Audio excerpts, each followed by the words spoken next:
নমস্কার দর্শক বন্ধু, আমি শ্রী প্রদীপ ঠাকুর অঘরতন্ত্র আপনাদের দেখাচ্ছি। আজকে যে ক্রিয়াটি আমি আপনাদের দেখাবো, অনেকে বলছে এই ক্রিয়াটির নাম আপনারা শুনে থাকবেন পান পোড়া, আবার কেউ বলছে পান দিয়ে বশীকরণ। তো আপনি একটি পান মানুষকে খাওয়াবেন, সেই মানুষ আপনার বশীভূত হবে।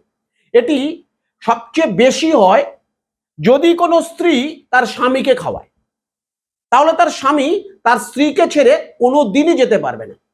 এই যে বশীকরণটি আছে, এটি কিন্তু একটি মারাত্মক বশীকরণ। এই বশীকরণটি করার আগে সর্বপ্রথম যেটা আপনাকে করতে হবে, আপনি যেই গুরুর দীক্ষিত, আমি বারবার একটা কথা বলি, তন্ত্রক্রিয়া যেমন মানুষকে সুবিধা পাইয়ে দেয়, তন্ত্রক্রিয়া কিন্তু মানুষকে আবার বিপদের দিকে ঠেলে দেয়। তাই যে কোনো তন্ত্রক্রিয়া করার আগে আপনি কিন্তু আপনার গুরুদেবের পারমিশন নেবেন বা গুরুদেবের সঙ্গে আলোচনা করে নেবেন। এই যে আমি আপনাদের একটা ক্রিয়া দেখাচ্ছি, এটি হচ্ছে গিয়ে যে দেখুন একটি পান রয়েছে, কেউ বলে এটিকে পান পোড়া, অনেক ভাষায় বলা হয় এটিকে পান পোড়া, আবার কেউ বলে পান দিয়ে বশীকরণ। তো এই পান দিয়ে বশীকরণ করতে গেলে সবার প্রথম এই স্ত্রীকে রজস্বলা হতে হয়।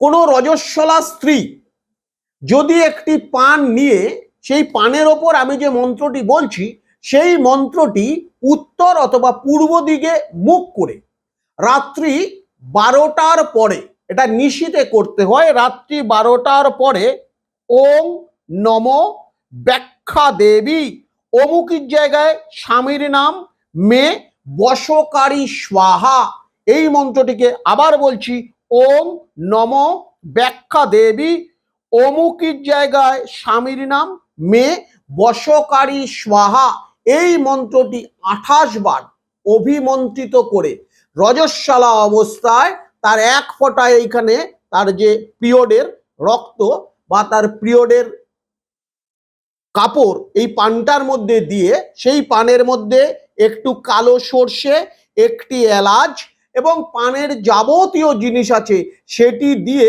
এই পানটিকে ওনাকে অভিমন্ত্রিত করে রেখে দিতে হবে বাড়িতে। পরের দিন দুপুর বেলায়, অর্থাৎ খাওয়া দাওয়ার পরে দুপুর বেলায় এই পানটিকে তার স্বামীকে খাইয়ে দিতে হবে। যদি স্বামী পানটি খেয়ে নেয় তাহলে স্বামী চিরস্তরে স্ত্রীর বশীভূত হয়ে যাবে। এটি কিন্তু খুব চমকপ্রদ কাজ এবং এই কাজটি কিন্তু খুব তাড়াতাড়ি ফল পাওয়া যায়। এই কাজটি যদি কেউ করতে পারেন সঠিকভাবে তাহলে কিন্তু এখান থেকে উপকৃত হবেন। আর যদি আপনার মনে হয় এই কাজটি আপনি আপনার করতে পারবেন না, স্ক্রিনে যে ফোন নাম্বারটা যাচ্ছে সেখানে আপনি যোগাযোগ করতে পারেন। অবশ্যই আপনি এই কাজ করে সুফল অর্জন করবেন এবং আপনার কার্য সিদ্ধি হবে।